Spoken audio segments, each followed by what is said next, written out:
All right. All right. Hello, everyone. I'm here with the Distributist. All right. So to start off, or how's it going? It's going great, thanks. Yep. Thank you. All right. So tell me how you started your channel and why. So I started my channel about a year ago just to get my ideas out there to meet people to engage in conversation with, because I think that I think it's fairly apparent that we're coming apart as a society, just generally, Mhm. and there needs to be a more robust public discourse. Also, I think, as I might have mentioned, I'm a person of a traditionalist persuasion, and I think this is something that people don't really understand, or they don't understand a lot of ideas that are being overlooked by modern liberal and progressive narratives. So that's broadly Mhm. why I started video blogging. Um, so I'm just curious. Our conversation, we're just going to talk about blogging generally, or Well, is there a subject you had in mind, or I have just a series of questions. I guess I okay, can add to sure. break the ice. Well, I guess to respond to that about me, then, I am a recent college graduate. I Mhm. majored in history with a minor in English, and uh, the thing is, over the past few years, I've been having kind of like I've been trying to like discover myself politically, like what are my ideals, what do I really believe in, Oh, well, great. and you might be interested to know that I also identify as a traditionalist. I think if I Hmm. could best describe my political beliefs right now, because they have evolved from whatever my parents were to hardcore libertarian to radical right wing to now just kind of, I would call myself a pragmatic traditionalist. All right. But Perhaps a Burkean, maybe. perhaps what? Perhaps a Burkean would be a good description of that. Absolutely, yes. I really just fell in love with his works when I took a modern British history course, and Hmm. we had to read his reflections on the Revolution in France. And I'm like, this Ah, guy gets it. yeah. He is quite a clever person. I think one of my favorite quotes of all time is from him, and I think it almost sums up my political philosophy, which is liberty does not exist in the absence of morality. Yes. And I really think that's a lot of what even more, classical liberals like Sargon, or the people fighting against the progressives don't really seem to understand, is that the freedoms that we all enjoy, you have to have them upheld by something. You have to have them upheld by some sort of morality, or you'll lose all of them. I This almost is obviously what I think we're learning collectively as a culture in this moment. I think that there's a temptation to be an anarchist or a libertarian just because people who are young, myself included, you're attracted to rational ideas taken and followed assiduously to the letter. The problem is that there's just a bunch of base premises that go into these worldviews that are not natural to humans in any way. And they have to actually be asserted in the face of a lot of elements of human nature that you're just might a bit try to. you're just a bit choppy. Could you Yeah. just close on your mic just a Okay, little bit? yeah. These things have to be asserted in opposition to a lot of elements of human nature. Mm-hmm. Uh, oppose them, which is why a lot of things like libertarianism don't work very well practically. I mean, libertarianism hypothetically could work well. Anarchism can't even hypothetically work well. No, anarchism Uh, is never will never work. no, no. I lived in a co-op for You're 1 or 2 still you're years. still a bit broken. Yeah, this is Google.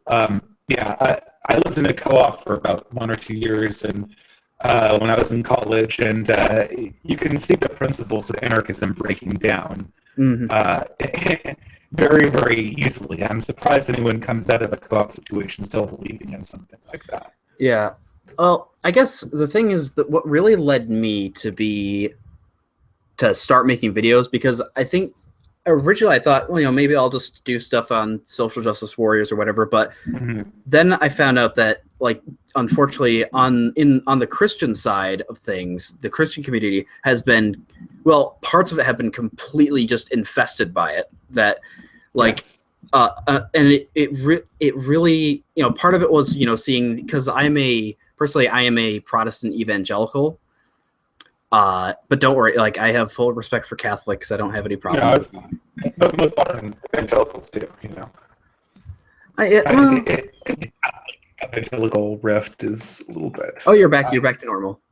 Yeah, the Catholic evangelical rift is a little bit an artifact of the '60s.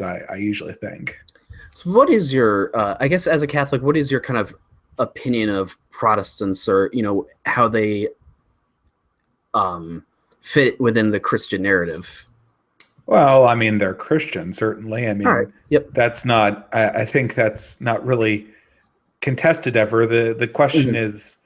Oh, it is. It is by some evangelicals, which I'm like. It really kind of irks me. Like, Were there just no Christians before the 16th century? well, I think a lot of them try and claim that the original, like around the time of Saint Augustine, Saint Augustine, Mhm. that was when real Christianity went away. But I'm because the thing is, gotten relationships with some good Catholic friends of mine. I've learned a lot about them. I've went to a mass with one, and Yeah. there's far more similar than there is different.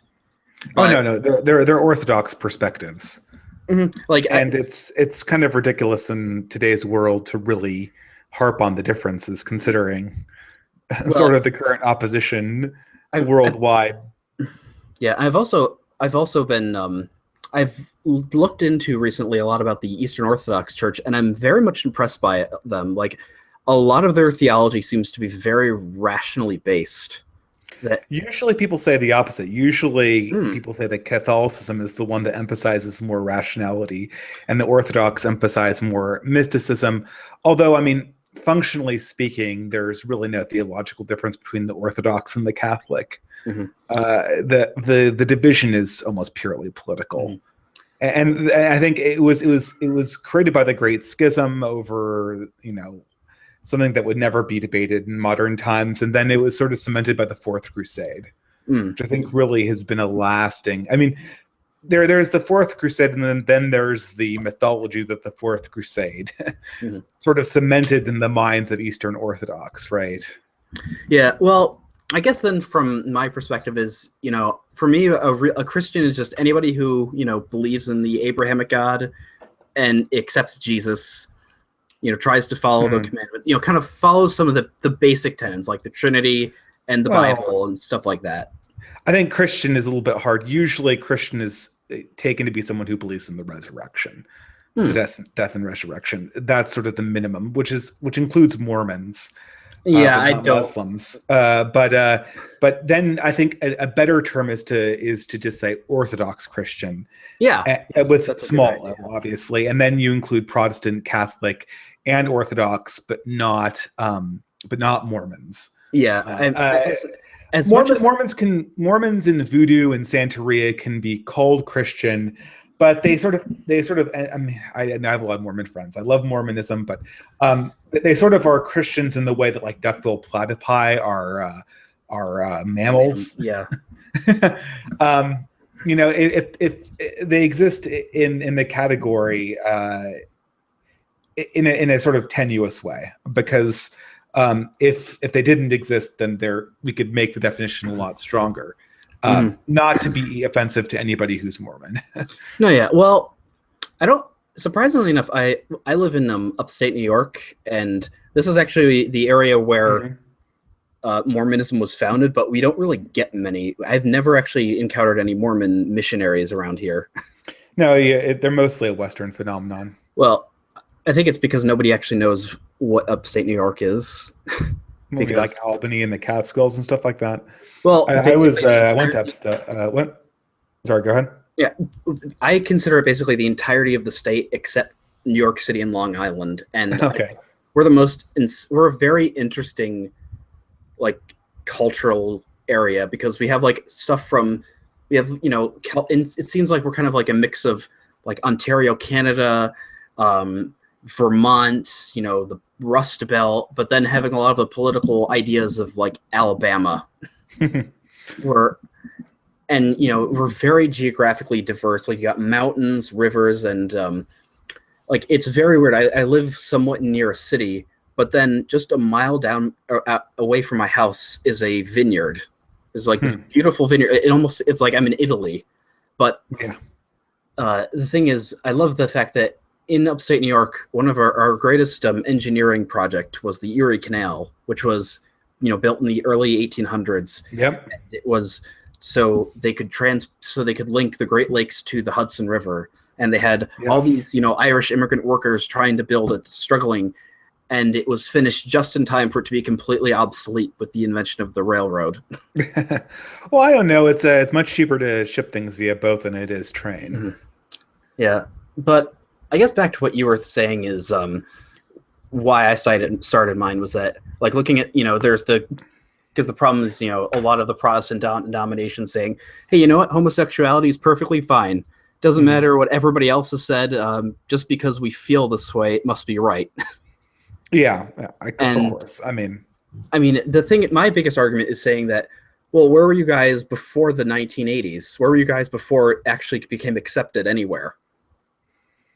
Yes. I mean, yeah. I mean, you mean people who are pro-gay marriage now?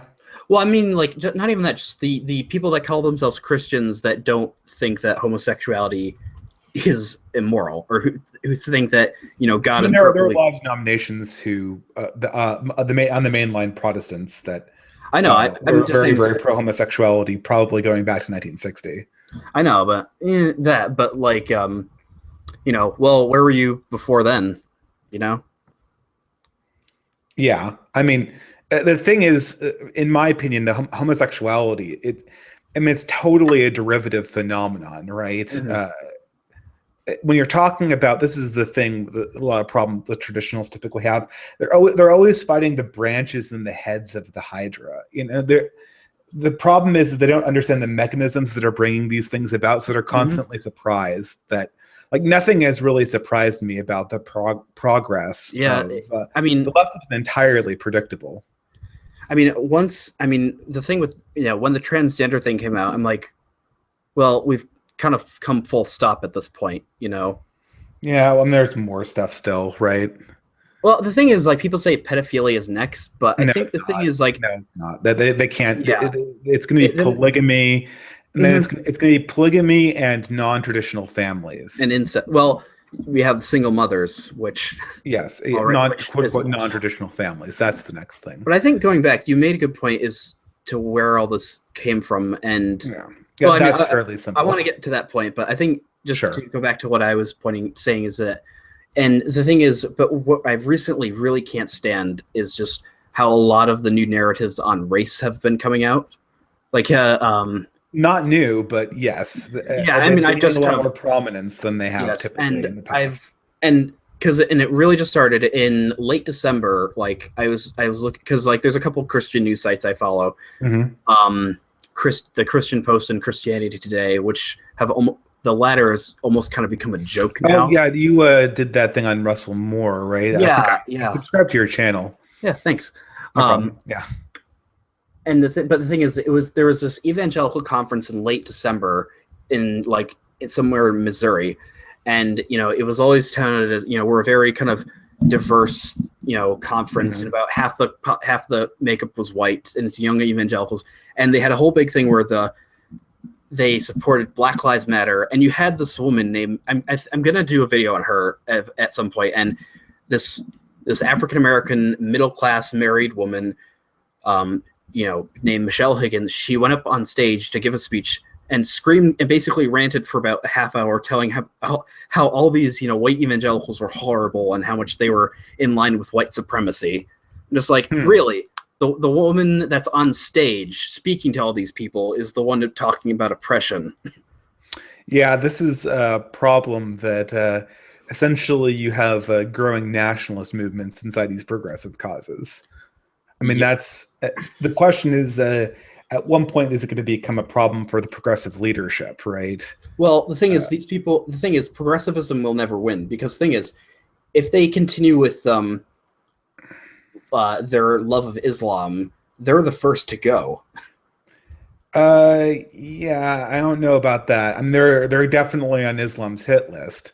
right? But Well, not yet. They're probably the Islamists are probably love these people right now. yes, exactly. And this is the thing, right? There's a lot of elements of Islamism and progressivism that seem to match up very well.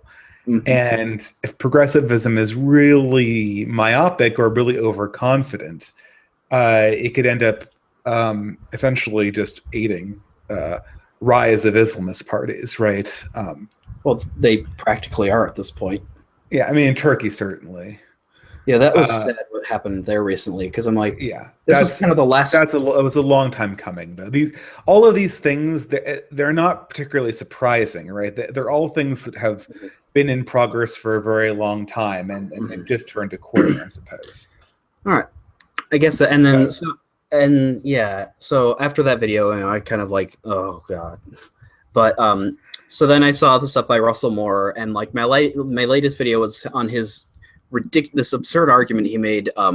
He published this in the New York Times, mm. so which I mean, some of this is him sort of just, exercising his white guilt, or yeah. I don't know how much of this he really believes. It probably a lot of it's just showmanship for the New York Times, right?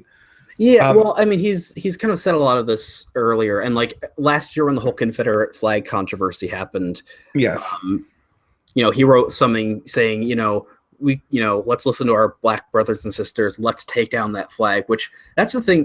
That wording is this thing I hate the most. Is the kind of collectivist mindset saying we all have to do this, but I don't agree with you. I still don't agree with the premise, so I'm not going to support you. yeah. It's hard to know how to react to this thing because it's this the way the narrative is structured. Progressives are essentially counting on conservatives to overreact and get angry Mm-hmm. or angrier than they should and stop thinking, Mm. right? Because that's how this thing functions.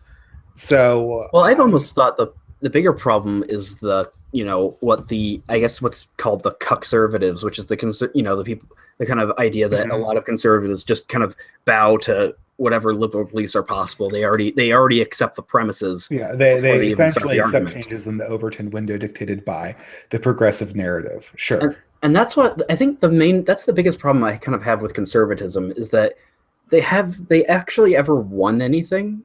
Like That's like what a lot of people say, yes. yeah, I mean, like, have they? You're pro-life, right? Yes. Yeah. Sorry. I mean, abortion seems to be the one kind of oddball issue that there is still They haven't mass. lost on abortion. That's the thing. Yeah, it's like because there's still like a massive support by the people. Like it's not the But they'll support. never win it. That's why my thought is I would much rather see it done incrementally than just say we'll have one full thing. I would rather They're just not even going to get incremental. If you think they are, you're not understanding why abortion won in the first place. mm, mm, And this is what I'm talking about fighting the. I mean, even abortion, as big of an atrocity as that is in terms of human life, it's still just the heads of the Hydra. You know, mm. it's just one of the biggest and baddest And I ones, think right? I guess It's then virtually. I mean, by all means, keep fighting the fight on abortion. yeah. God knows we need it, but it's not a tactic. I mean, you have to understand that abortion is never going to be illegal in this country with the sexual culture that we have. I think that's what I wanted to get to is the kind of causes of all this because I think I know where you're going to lead. Is it kind of we have to go back very far to where this all began with I where guess so. I mean, ideologically or technologically, because there's one ideologically technological. I mean, regardless. I mean, there's one technological achievement that literally led to all of this. industrialism. No, Oh, birth control. oh, that. It, this is the thing. Like, okay, regardless of whether, I mean, Protestants obviously, some people think that birth control can be used correctly, and some Catholics even think this, although it's against, and the church does not. Mhm. Regardless of the morality of it, it is unquestionably the sociological origin of these issues, right? Mm. And fundamentally, it gets down to the fact that men are bound to children through conception, not through childbirth. Hmm. So once you, as a society, decide that childbirth is epistemically delinked from children, or sorry, that the sexual act is epistemically delinked from children, Mhm. then essentially you concede the issue of abortion on a cultural level, Mhm. and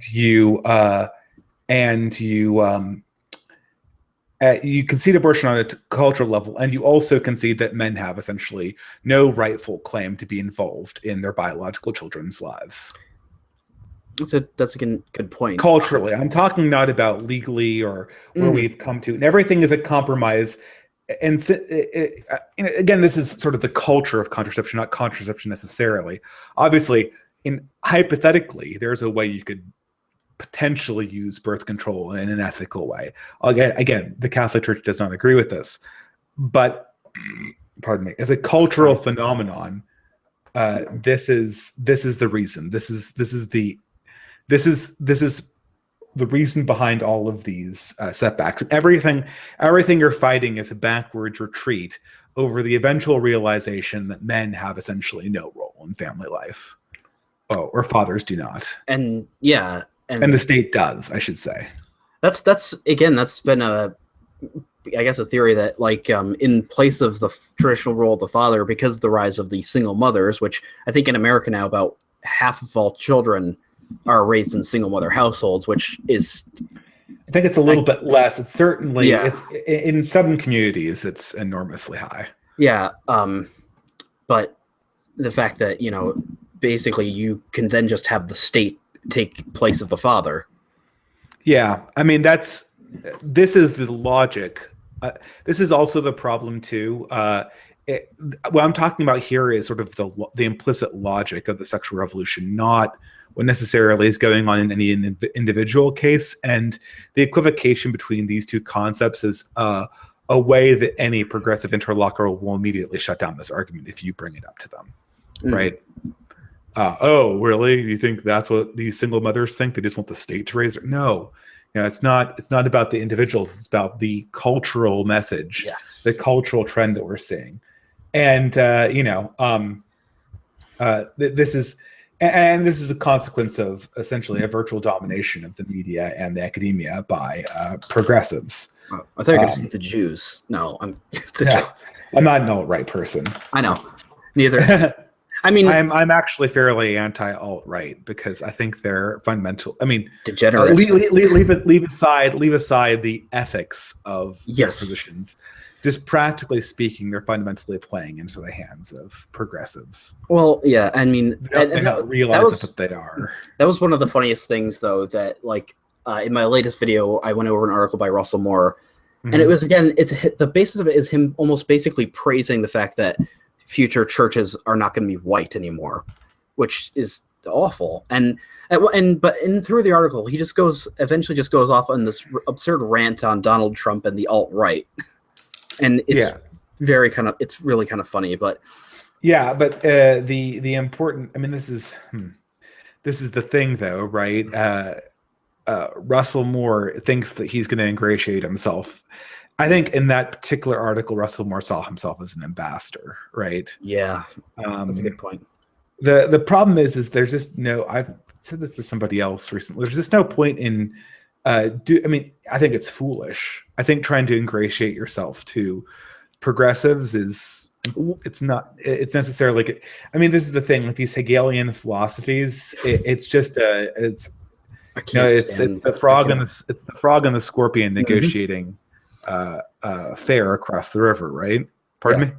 No, I was gonna say, I really have I want to learn more about just kind of modern Western philosophy, but because I've been studying a lot more of Eastern philosophy, but from what I've seen, this is kind of a point I was going to make, because I've studied, I've read a biography on Confucius, I've read the Tao Te Ching, and I'm reading the Analects, and what I've known, and I kind of and I have a passing knowledge of kind of the basic concepts of the dialectic, and I've almost thought is that between our two civilizations, between kind of Western civilization and Eastern, Chinese-based civilization, I think the core kind of difference is that the West seems to be a very dynamic-based civilization, in that, and it's very much showed through the history that, a person walking around in 1 AD and a person walking around in 1800 AD, Europe would be unrecognizable.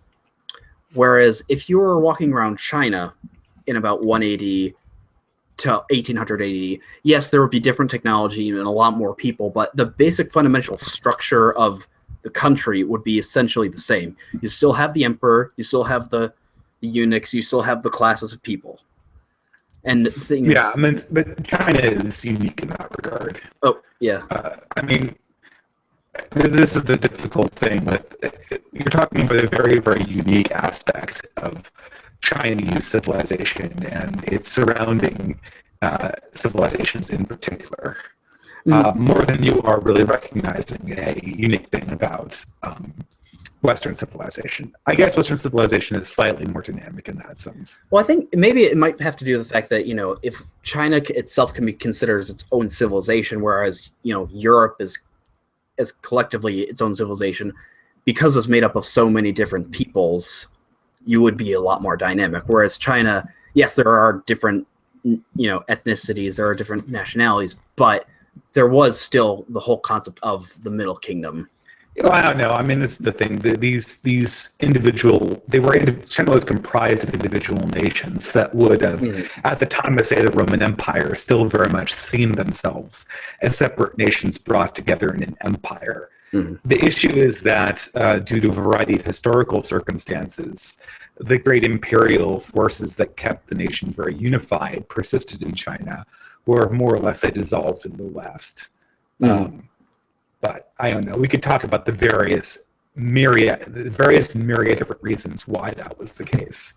But that's what's led to that particular situation. But I think that that's not really exactly the issue we're dealing with. You're a little choppy again. I don't know what to do about it. I'm sorry. It might just fix itself. I think this goes back and forth.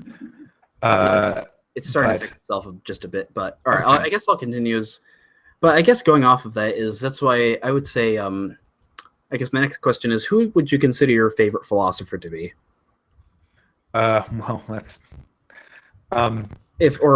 that's sort of like asking, will you ever hear that math joke? I don't know. I have a math background. Yeah. I'm awful at math, but well, there's a joke that mathematicians have, and that joke is, name the greatest father and son team of mathematicians. There are a lot of mathematicians where the father was mathematician and so is the son. Name the greatest one of the ones that made the biggest contribution, right? Yeah. And the joke usually said with an F-bomb is, whoever the best father and son mathematics team is Gauss, and whoever the F was Gauss's father.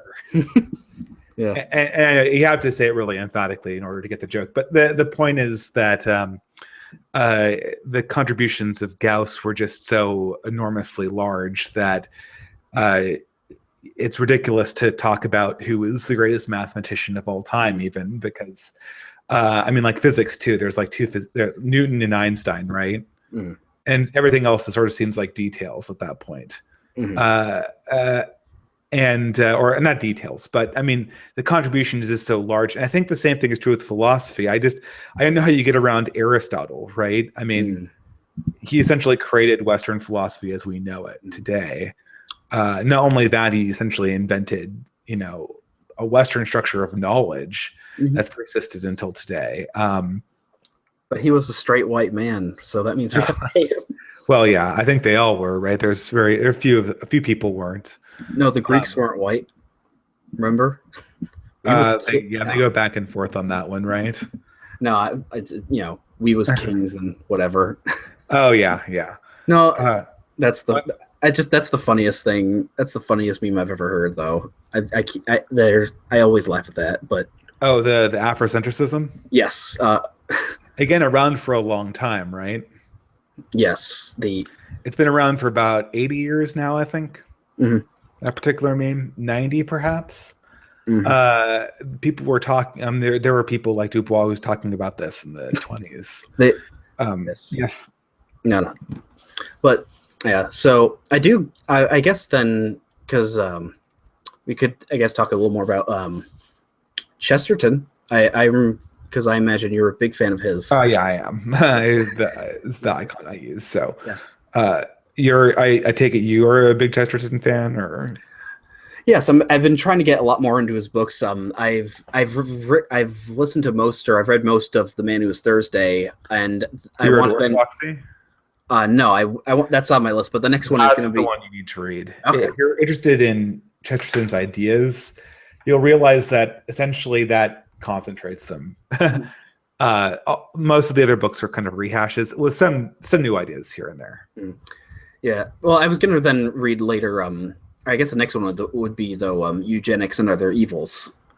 Oh yeah, but those things are more those things are directed at more contemporary adversaries of Chesterton, right? Yeah. Though the Um, thing is, I kind of find that I did kind of like the concept, the fact that like, it seems like eugenics was like a very popular thing at the time, and he was one of the yes. kind of few voices that says, "Hey, this is horrible." Yeah. I mean, the thing is, like, I guess that's where I would be very much against the alt right, is because I'm like, I don't care, I don't like this, the whole preserve the purity of the race or any of that. I'm just, Well, I mean, I said before, there's lots of unethical things about the alt right, and it's hard to know where to start, right? well, it's like with any kind of ideology that you know that ideology. While there might be good intentions in it, of course, it could all end in lots of people dead. It's, As I feel like we don't know what the alt right is. They're just nationalists, right? well, I my mean, thought. what don't we know about this already, Yeah. right? Well, my thought about my thinking about the alt right, or what I kind of understand about them, my opinion is that they're kind of just a collection of very dissatisfied rightists, that they're just dissatisfied with the mainstream politics, and they just want their own kind of far right ideology, or Well, they're they're nationalists. They're yeah. nationalists. That's what they want. That's what essentially makes them dissatisfied. Mhm. And the thing is, I don't necessarily oppose the concept of nationalism in the sense that we should try and be based upon the nation state, or the concept that a certain group of people should be allowed to have their own land or country. But obviously, when you get to the Hello. point of having, No, you fixed it. No, oh, keep on when you get going. to the point of, saying, well, you're in the out group, you don't belong here, you can never be part of this, and, you could obviously get to some horrible things happening. Yes, I mean that's, but it doesn't take long to get there. Mhm. And This I is the think, thing, and not only that. I mean, like, this is the thing, right? Like, so broadly speaking, what the alt right is asking for, and I've gone over this a lot, right? Like, they're saying, well, we haven't won any battles recently, therefore, let's consider some unethical principles. hmm, But then I ask you to spend 5 minutes thinking about whether their unethical principles are going to get them what they want, and it manifestly will be self-destructive to engage in these things. mhm, It's not going to work for them. It's not going to deliver them what they want. So just like, okay, so it's not even, the devil isn't even offering anything for my soul. mhm, I mean, he can't deliver on it. So I don't even understand why I should engage. Like, here's an example, right? I always use this one. Right? Like, let's say the alt-right, basically, they've got zero political success, and they could never have zero political success in the mhm. West. So their only hope is some cataclysm, right? Is some kind of what? And actually, to tell you the truth, probably some cataclysm is kind of on the rise, because everyone can Yes. kind of feel something coming.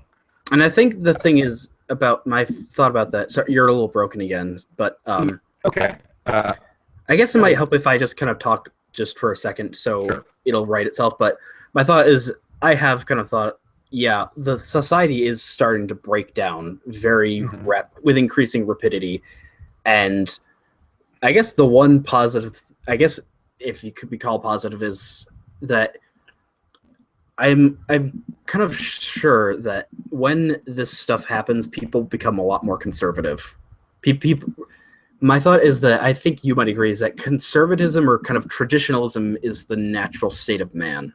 That liberalism is kind of a luxury that you know. It, conservatism is born out of constraints.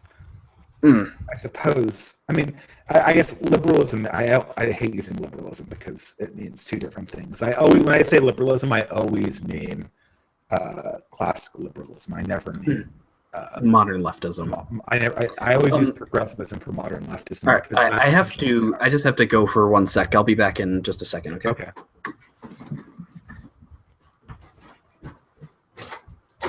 I don't think we have much of an audience, so.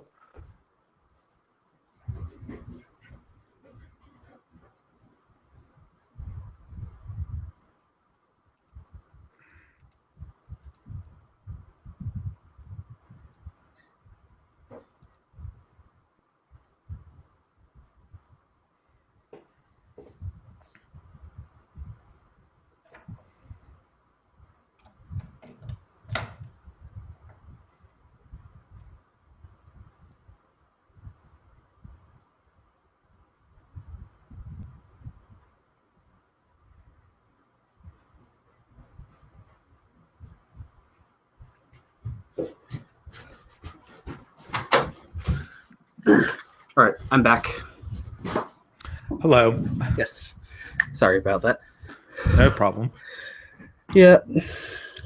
I guess. So were we talking about the problems with the alt-right still, or I guess. Did you want to go on from that? Yeah, I think we can go from that too. I don't think I didn't quite finish my idea, but whatever. I don't really continue care. if you want to. Oh, no. The only thing I was saying was a national. So there's no way that there's going to be some kind of ethnic segregation in the United States unless there's an actual race war, which I don't think is going to happen. I don't understand what they even mean by that. So what, all black people and all white people will start killing? Yeah, and that's what essentially they would need, right? Yeah, my dad has a close black friend. I live in the Bay Area. Most of my friends aren't white, right? I live in about the whitest part of America, north of Texas. I don't know. I mean, diversity does have its problems. Don't get me wrong. Yeah. Well, but the problem is, like, the alt-right hasn't even thought how practically they're going to deal with this, right? Because imagine, like, let's say cataclysm happens, right? What's going to happen? The military is going to come into charge, right? What's the military want? It wants order, right? Okay, now let's say you've got the most woke general ever, right? He understands the problem with progressivism. He understands the problem that you need to have ideology in order to govern a nation, right? He's searching around just like the biggest Caesar, right, ever. He doesn't care as long as it's something, right? He's looking for an ideology. You think it's going to be the alt-right? You think he's going to have a country that has 30-40% not white people, and he's going to pick white nationalism as the unifying ideology? No. It's not like you can draw a line around the area of the country that's got all the white people in it, or the not white people. They're homogeneously distributed into the population. This is never going to happen, right? Without a massive, massive war. And the thing is, if I were a general in this position, there would be one ideology that would be super attractive to me because it's super strong and it's not racial. And you know what that is? What? Islam. I would say that if this happens, it would just be more a very it would just be extreme statism. It would just be, I don't actually think it would be so, I think you would try and just have some sort of bland kind of American patriotism that trying to emphasize some sort of nationalism that's not based along ethnic or racial lines, but behind that just having as much of an Orwellian kind of statism as possible. I think that would be a much more likely outcome, and it's kind of like a pink police state. But I think a pink police state's going to crumble. I don't think it's going to be able to stand up to its opponents. Well, I almost hope that the collapse happens. If the collapse happens, that it'll just be so inert that there won't be a government anymore. That the state will. That's not going to happen. Yeah, unfortunately, because that's fantasy. I know. It's fun. The military comes in and takes over countries when they collapse. That's what happens. Right? Or some military. If the military has been torn apart by a civil war, then you've got generals and warlords, which is not a fun situation. Well, no, it would be for me. I'm one of my ancestors was one of the invaders of England from Normandy, and that's exactly what we did. Well, William the Conqueror was not a warlord. Well, I know that. Well, yes, but I mean, even then, I don't think we really understand what this means. Yeah. And this means that there's no law. There's just what the warlord wants to take. Even William the Conqueror, he was technically a ruler with a competing claim. well, I know that, yes. And well, he was, claimed for the throne over was it Harold? I think originally was Harold the Confessor, but I forget who he did it. I'm blanking on the Battle of Hastings. It wasn't Harold who he defeated. Was it Canute, or was it no? I think. Well, this is all details. Yeah, but my British history is. Speaking of warlords, I guess the symbol for my channel, it's Kaiser Wilhelm wearing 3D glasses because why not? But I've been trying to do a lot of research on him because thing is he gets way too bad of a rap in history. I'm not so sure. I have a very low opinion of him. Oh dear. Well, the thing is, people seem to almost. Do you want to defend Kaiser Wilhelm? I'm open to take the opposite side of that debate. Sure. Well, the thing is, it almost seems what is one thing that Bismarck advised him not to do? Well, the thing is, Bismarck was originally one of the ones that started the fraying of relations between Germany and Russia. He was the one who signed the Treaty of it was Treaty of Berlin or San Stefano, which stopped the Russians from taking Constantinople, which horribly frayed Russo-German relations. Yeah, but I believe the idea of Bismarck was to actually mend relationships with France and not to continuously use the Franco-Prussian War to continuously reopen the wounds of the Franco-Prussian War. The thing is, though, I don't think that was going to happen so long as Alsace-Lorraine remained in German hands. I think the French were always going to have that revenge. It would have had to have been almost 100 years for them to eventually kind of accept that. But then you just have to accept. I mean, Kaiser Wilhelm did more than any person to essentially destroy the West, right? Like he took a war that could have been limited. But seriously, the lowlands, right? Like once that line was crossed, there's no way that World War I could have been a small war. Before that point, there was still a possibility that it could have been. There's still a possibility before that point that it could have been a slightly worse version of the Franco-Prussian War Part 2. The thing about that is he did a lot. He actually did make efforts to try and prevent the war before it started. He tried to personally write to Nicholas. I would highly contest that, but what's the case for that?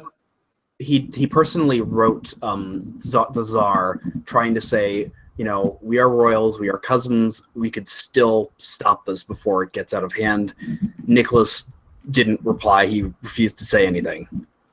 And the thing is, though, I'm still not. I mean, okay, words are words, and then there is the invasion of the lowlands. I'm sorry, I can't get over that, right? Well, he did that after Nicholas didn't say anything, refused. Okay, but that's fine. There was going to be war between. There was going to be war between Germany and Russia. The question is, how did it become something that involved essentially all the other Western powers? Mm-hmm. Well, and the thing is that even after the war started, Wilhelm, what happened to Wilhelm quickly after the war started? You're thinking of something particular, but I'm not so sure what you're getting. No, he was quickly just basically brushed aside by his generals and was virtually powerless throughout the entire conflict. Okay, great, but that's still his fault, though. If he was trying to bring this conflict to a close, he is not very successful. Well, right? But the problem is that of the multiple peace attempts made, the Allies rejected every single one of them. Yeah, because Germany was sitting on top of two countries.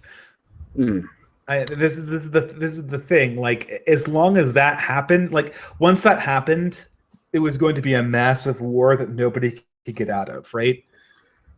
Germany couldn't just go and seize two countries and then like, whoa, we'll just like walk away from it. It became an embarrassment to walk away from everything at that point. Yeah, and this is the problem too. I mean, I can't get away from the fact that this was a sort of an attempt for German imperial interests to sort of extract a toll on other Western empires for essentially having been able to consolidate large overseas colonies. I don't think it was quite as much of that. I think I might be a lot more along the opinion that Well, I think it's still a mix of they. Of course, the whole thing is they didn't know how this war was going to be. They didn't know how bloody it was. If I Nobody still knew that, right? exactly. But this is the thing. I mean, first of all, I mean, World War One exposed a lot of the contradictions of imperialism, so we can't blame it on that. Such as what? Uh, well, such as the fact that a lot of the imperial plans weren't work. I mean, a lot of the objectivism of imperialism were not being carried. I mean, the idea of imperialism is somehow that we're going to have a few of these massive superpower Western countries consolidate large overseas empires in the name of civilization or whatever, Mm-hmm. right? But in essence, what they were doing was they were consolidating these empires for their larger national glory, in order to sort of use them for power politics and internecine fights on the continent. And that can only go on for so long before everybody wants in, and when not everyone can get in, right? Mm-hmm. You know, so it's an unsustainable ethical more. Oh, their prominence is based on the wealth you generate from colonies that you just seized, right? The colonies they didn't even get. They relatively did not get all that much money from in the first place. Yeah, well, I mean, India was the one exception, Yes. but yes, But and Britain the thing and is, France the ran Brits their colonies more or less at a deficit. and the But Brits had owned India for like 100 years, anyways. well, depending on which part of India you're talking about, but yeah, in some form, there had been British presidents in India for a very long time. But yeah. So this is. Well, I mean, it also. I mean, this also thing. It brings up the larger conflict of Germany as a country. The problem with Germany as a country, period. Right. and that's the thing I actually kind of often object to is when people talk about it as the German problem, that Germany was destined to somehow be this imperial megalith, or this monster trying to destroy everybody else. Like yes. I have this book, about the Napoleonic Wars, and it says, after Napoleon was defeated, it was on for something even worse. And I'm like, no, I don't think Germany was worse than Napoleon. Imperial Germany was not. I consider it a fundamentally malignant force. Really, the concept of Germany. Yes, I mean, well, I mean the ideas that emerged from it, I suppose. I mean, Germany. We have to. I do very much see it in the way that Hitler saw it, as this was the second incarnation of the empire, right? The first one being the Holy Roman Empire. Mm-hmm. And so, I mean, essentially what you have is you have an empire spanning over a variety of ethnically different peoples. Couldn't you have just said that about the French as well, though? I suppose In it's not nearly the case isn't nearly as large as when you're talking about the Holy Roman Empire. I think in 1880, and this is the other thing is that France and the Holy Roman Empire had more or less the same ambition, namely to be the Catholic Holy Roman Empire. And in the Reformation, the empire lost that northern part. That it lost its its reason for being there. And so when it was reconsolidated, the only reason it had for existing was essentially to enhance its own power. And so a number of essentially a number of campaigns to essentially eradicate ethnic German culture had to be undertaken in order to bring forward this larger Germany in the model of Prussia. Oh, and there we get to Prussian. Well, in my room there's a nice Prussian flag I have, but it's because there's a really good book you should read. There's this really good historian called Christopher Clark, and he's written a number of books about Prussia. He wrote one on Kaiser Wilhelm, and the stuff leading up to World War One. And he kind of, in the whole point of his book Prussia, it's called Iron Kingdom, and it almost basically just debunks the whole concept that all Prussia was an evil military state, because the thing is, the Prussian military, it was kind of necessary considering the position they were in. Hello? Hello?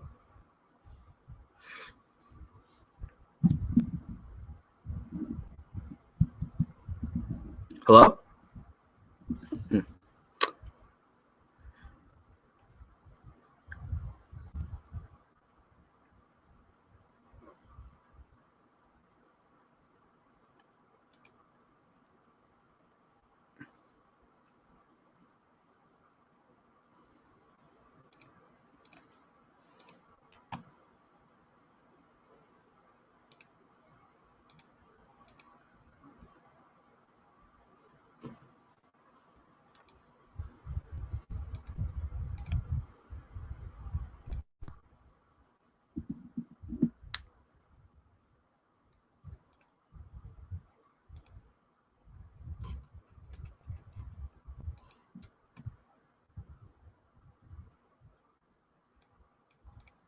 Sorry, I think he dropped out. We had a good conversation going there. Oh well. Hmm.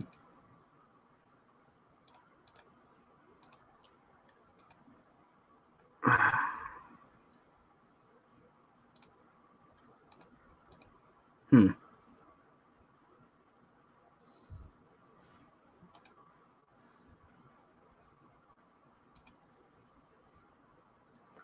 Well, I'll try inviting him one more time. If it doesn't, then I'll just end the stream.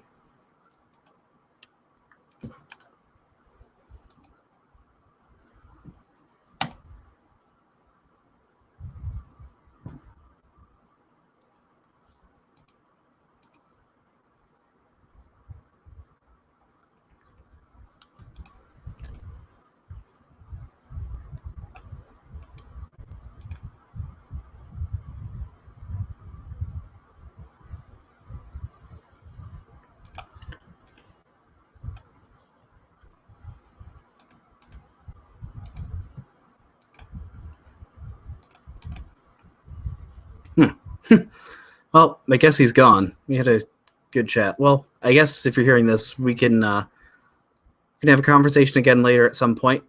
If you're going to have a live stream on your channel, I'll be glad to join. Well, good night, everybody.